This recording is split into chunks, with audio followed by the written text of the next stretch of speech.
Honorable Member Asauddin Owaisi. Time. Thank you, sir.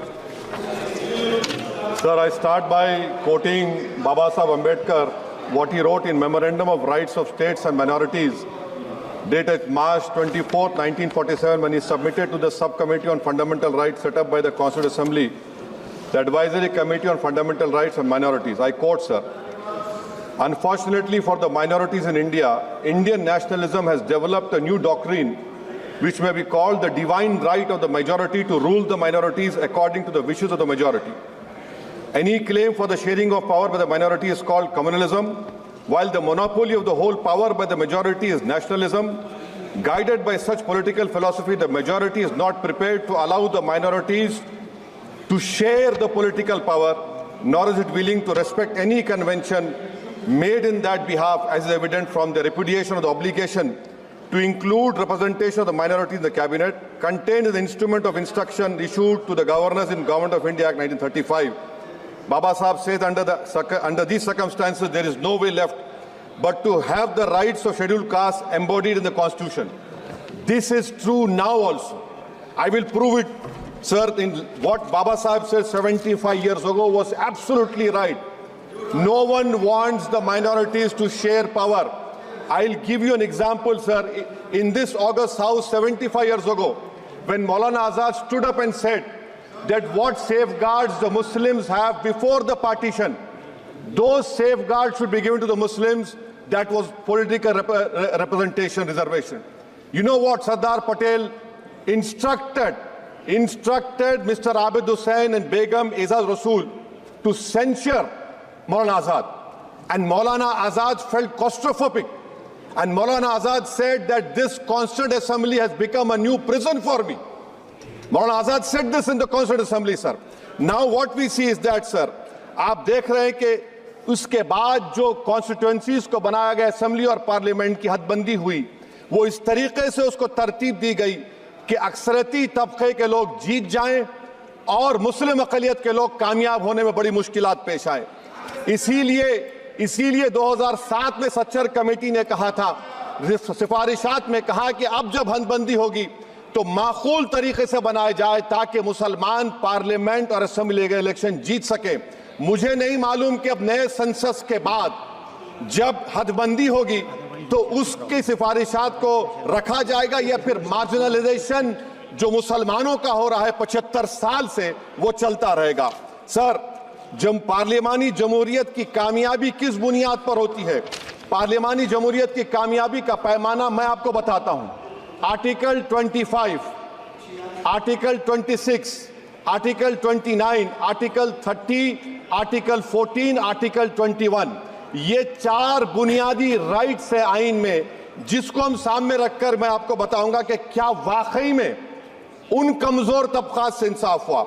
मिसाल के तौर पर आर्टिकल 15 और 16, सर, 1950 का प्रेसिडेंशियल ऑर्डर निकला, तारीखी नाइंसाफी के खात्मे के लिए रिजर्वेशन दिया गया, तारीखी नाइंसाफी के लिए हजारों साल के जुल्म की बिना पर, मगर उनको नहीं मिला जिनका मजहब इस्लाम और मुसलमान था, उनसे भी नाइंसाफी जुल्म हुआ।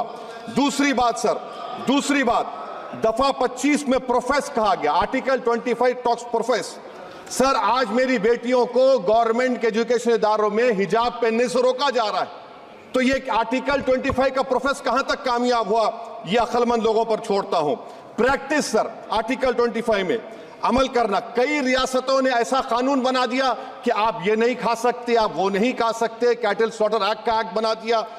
आप बताइए कि हरियाणा, राजस्थान में पुलिस की अख्तियारात गौरक्षक को दे दिए और उन अख्तियारात का बेजा इस्तेमाल मॉब लिंचिंग में हुआ। किसका हुआ? एक लड़का था साबिर मलिक बंगाल का, मार के पीट कर मार दिया गया। क्यों? क्योंकि उसने बीफ खाया, बाद में मालूम हुआ नहीं खाया। जुनैद और नसीर को गाटमीका के थे, उनको जिंदा जला दिया गया। सर, फिर प्रोपगेट, आप ये आर्टिकल 25 का 3rd सेक्शन प्रोपगेट। आज आप देख रहे हैं कि मुझसे पूछा जा रहा है कि 500 साल पहले तुम्हारी मस्जिद थी, नहीं थी। ख्वाजा अजमेरी की दरगाह कह रहे नहीं है। अरे सर, अगर मैं इस पार्लियामेंट में खोद दूं, इसमें गड़ा कर दूं, तो खाने जहां का हिस्सा मिलेगा तो मेरी हो जाएगी ये? आप बताइए। अब आप देखिए ये प्रोपेगेट क्या हो रहा है। अच्छा, जो तब्दीली मजहब का कानून, तब्दीली मजहब, मैं तब्दील मजहब नहीं कर सकता, सरकार से पूछना पड़ेगा मुझे अपना मजहब बदलने के लिए। अगर अंबेडकर आज जिंदा होते तो बाबा साहब को भी कहते कि आप जाकर परमिशन लो, तब मजहब बदलना पड़ेगा आपको। ये हालात आज यहां पर पैदा हो चुकी है। सर, आर्टिकल 26 देखिए, it gives religious denomination the right to establish and maintain institution for religion charitable. वजीर आजम कहते हैं कि वक्फ का ताल्लुक संविधान से नहीं है। अरे कौन पढ़ा रहा है वजीर आजम को? आर्टिकल 26 पढ़ा लीजिए। आर्टिकल 26 की बात कही गई। मकसद क्या है कि वक्फ की जायदादों को अक्सरियती तबके के लिए छीन कर दे दिया जाए। आप अपनी ताकत की बुनियाद पर छीनना चाह रहे हैं। सर, दफा 29 पे आ जाइए, आर्टिकल 29। लैंग्वेज का, जबान का तहफ्फुज़ है। उर्दू को खत्म कर दिया गया। वो उर्दू जिसके हमारे मुजाहिदीन आजादी ने नारा दिया था, इनकलाब जिंदाबाद का, उस जबान को आप खत्म कर रहे हैं।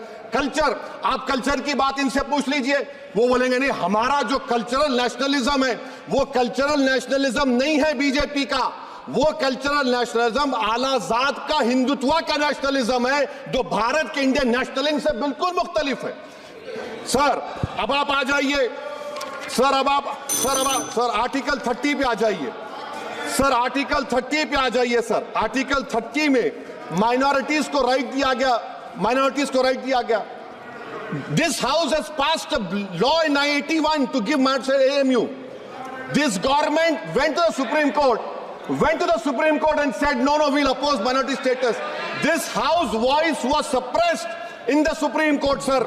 That is why I say that the executive has argued contrary to the parliament. Sir, right to life, right to life तो उस वक्त भी था। मैं आपको मिसाल दे रहा हूं।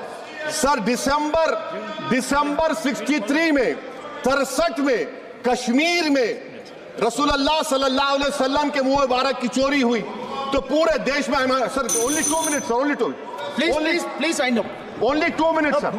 Please, sir, only 2. Time is not there. Prime Minister has Sir, to. I'm concluding, sir. I'm concluding. Ajaz Sahab, I'm concluding. Please, he has to reply. Listen to me, sir. Sir, my Shikwa Hind Bayan. Please, 1 minute. I'll conclude, sir. 2 minutes.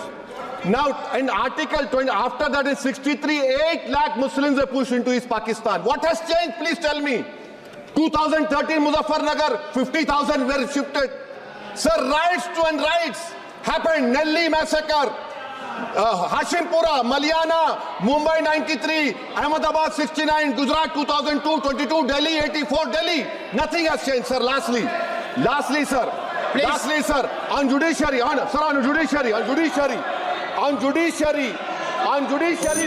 concluding. On judiciary, sir, CAA is not being heard.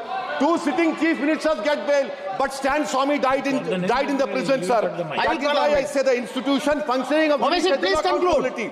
And lastly, sir, just now Ravi Shankar Prasad had quoted a book. In that book, there's a Tipu Sultan also.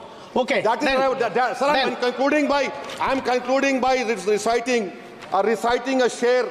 On this I conclude, sir. Nisar में तेरी गलियों के वतन के जहां चली है रस्म के कोई ना सर उठा के चले, जो कोई चाहने वाला तवाफ को निकले नजर उठा के चले। सर, हम जिस्म और जान बचा के चले, बहुत है जुल्म दस्ते बहाना के लिए। सर, हम जो चंद अहले जुनू तेरे नाम ले वाले इख्तिदार की कुर्सियों पर बैठने वाले जो लोग थे और है वो इंटेलेक्चुअली डिसऑनेस्ट है। संविधान सच्चा है। जय भीम, आइन जिंदाबाद।